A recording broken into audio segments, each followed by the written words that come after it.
ক্ৰুকটাং আজি হৈছে 2 ডিচেম্বৰ আজিৰ দিনটোতে পালন কৰা হয় অসম দিৱস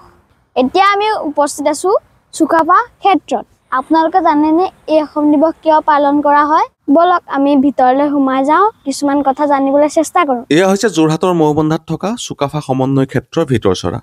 এই স্থান কিন্তু কেৱল এক কীৰ্তিচিহ্ন নহয় ই হৈছে চুকাফাৰ সেই সমন্বয় আৰু ঐক্যৰ আদৰ্শৰ প্ৰতিফলন যি আজিও আমাৰ জাতীয় জীৱনক পথ দেখুৱাই আছে প্ৰথমে আপোনালোক সকলোলৈকে অসম দিৱসৰ আন্তৰিক শুভেচ্ছা জনালো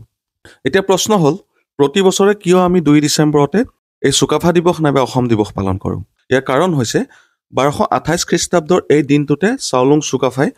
পাটকাই পৰ্বত হৈ সৌমাৰ খণ্ডত ভৰি থৈছিল তেওঁ এজন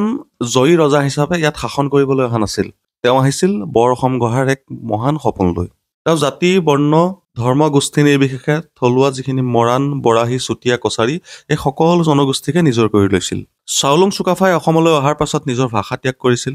আৰু অসমীয়া ভাষাৰ উত্থানত তেওঁ অৰিহণা যোগাইছিল তেওঁৰ দূৰদৰ্শী নেতৃত্বই 600 বছৰ ধৰি আহোমৰ সাম্ৰাজ্যৰ ভেটি সবল কৰি ৰাখিছিল যি আছিল বিশ্বৰ ইতিহাসতে বিৰল তেওঁ আছিল জাতি নিৰ্মাতা সমন্বয়ৰ বাহক আৰু ভৱিষ্যত দ্ৰষ্টা আমাৰ সামূহিক জীৱনত তেওঁৰ আটাইতকৈ ডাঙৰ অৱদান হৈছে বৰ অসমৰ ধাৰণা এক বহুত্ববাদী সমাজৰ ভেটি স্থাপন কৰা য'ত সকলো জাতি জনগোষ্ঠীয়ে ইজনে সিজনৰ প্ৰতি শ্ৰদ্ধাজনে একেলগে বাস কৰিব পাৰে সেই মহান চাওলুং চুকাফাই গঢ় দি থৈ যোৱা যি আদৰ্শ সেই আদৰ্শক বজাই ৰখাটো আমাৰেই দায়িত্ব নহয় জানো বৰ্তমান সময়ত আমাৰ মাজত যি বিভেদ নাইবা যি সংঘাতৰ সৃষ্টি হয় সেইবোৰ দূৰ কৰা একমাত্ৰ মন্ত্ৰ হৈছে চাওলুং চুকাফাৰ নীতি আৰু আদৰ্শ আহক আমি তেওঁৰ দৰে সহনশীলতা আৰু উদাৰতাৰ শিক্ষা লওঁ আহক আমি প্ৰতিজন অসমীয়াৰ মাজত থকা ঐক্যৰ বান্ধনডাল অধিক কটকটীয়া কৰি তোলোঁ আহক আমি বৰ অসমৰ এই ভেটিত নতুন প্ৰজন্মৰ বাবে উন্নয়ন শান্তি আৰু সমৃদ্ধিৰ চাকি জ্বলাওঁ অসমীয়া জাতিৰ পৰিচয় কেৱল ইতিহাসত আবদ্ধ হৈ থকাটো নহয় ই হ'ল আমাৰ বৰ্তমানৰ কৰ্ম আৰু ভৱিষ্যতৰ সপোন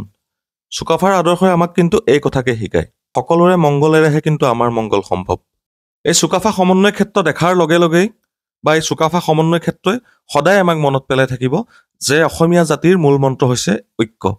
আহক আজি অসম দিৱসৰ এই শুভক্ষণত আমি সকলোৱে প্ৰতিজ্ঞা কৰোঁ যে আমি চুকাফাৰ এই সমন্বয়ৰ আদৰ্শক নিজৰ জীৱনত প্ৰতিষ্ঠা কৰিম আমি আমাৰ জাতীয় জীৱনত সাম্প্ৰদায়িকতা সংঘাত আৰু বিভেদৰ ঠাই নাই বুলি ঘোষণা কৰিম আমি বৰ অসমৰ এই ভেটিটোক অনাগত দিনলৈকে সুৰক্ষিত ৰাখিম সকলো জাতি জনগোষ্ঠীৰ প্ৰতি শ্ৰদ্ধা আৰু মৰম ৰাখি আমি নিজৰ বাটেৰে আগুৱাই যাম জয় আই অসম জয় চাওলুং চুকাফা যদি আপোনালোকে আমাৰ এই ভিডিঅ'টো চাই ভাল পালে তেন্তে এটা লাইক কৰি দিব আৰু শ্বেয়াৰ কৰি দিব যদি ইউটিউবত চাই আছে তেন্তে আমাৰ চেনেলটো ছাবস্ক্ৰাইব কৰি ল'ব আৰু যদি ফেচবুকত চাই আছে তেন্তে আমাৰ পেজটো ফ'ল' কৰি ল'ব